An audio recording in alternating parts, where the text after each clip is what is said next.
Hello, I hope all is well. So no matter how you play RuneScape, I think we can probably all agree on one thing, and that is that the game is much more enjoyable as a member than as a free-to-play player. Some people, however, may not want to or may not have the means to pay for membership but still want it.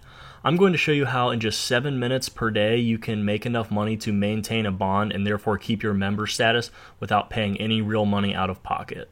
I just want to note that most of the methods being used in this video revolve around the achievement diaries, so the higher diaries you have completed, the more money you'll be able to make.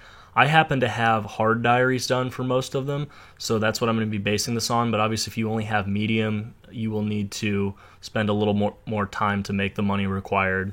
This first step should be easy enough. Flax costs about 1 or 2 GP each, and you can exchange them with the Flax Keeper in the Flax field directly for bowstrings, and with the hard diary done, I can exchange 120 per day, selling them for 19k profit. Next is buying battle staffs, and this is something that everyone should do regardless of what diary you have done.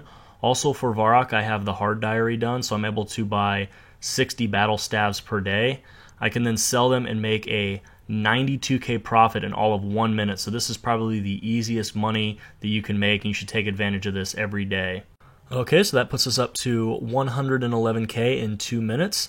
Now, since the current cost of a bond is about 2.8 mil, and if used alone, it lasts for 14 days of membership, that means you'll have to make an average profit of 204k per day in order to sustain buying your bonds. Up next is just a simple farming run with herbs only. Now, this is obviously not something that you're limited to 1 per day. You can actually do them about every 80 minutes or so.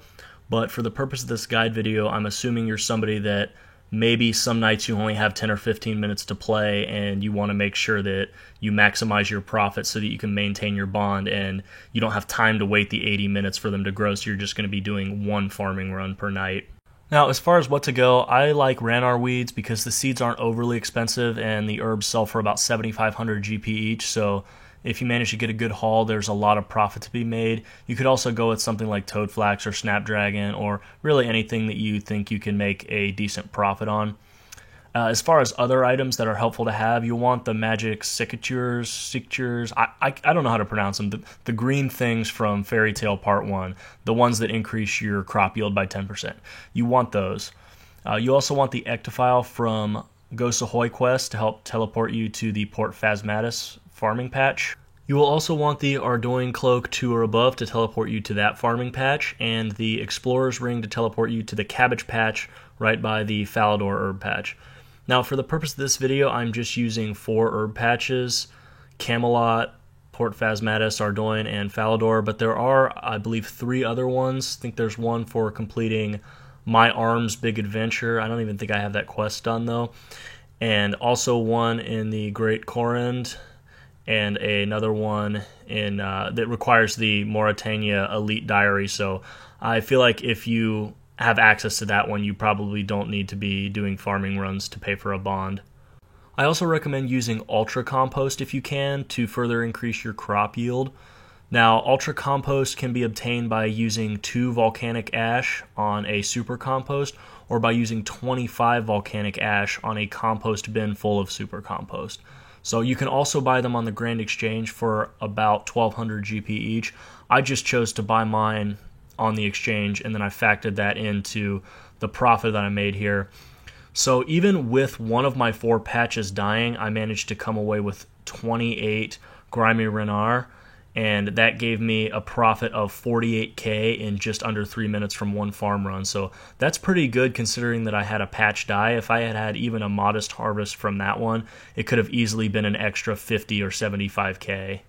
So that puts us up to 159k, just 45k short of the goal. Now this next one you may want to skip if you're not a risk taker or if you have a really slim bank and can't afford to take any sort of loss.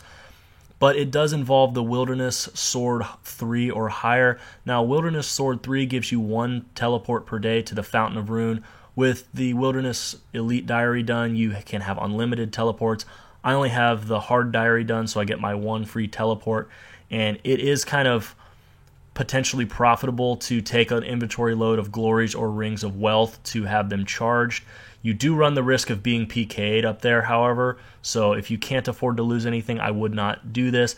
but in 2 minutes I was able to make a 49k profit off glories. You just kind of have to check the prices daily if you're going to do this between glories and rings of wealth to see which is better, or if they're even worth doing at all. So my last moneymaker for this video is a really passive one, and that is managing Miscellanea. Now you need the Throne of Miscellanea and hopefully Royal Trouble quest complete.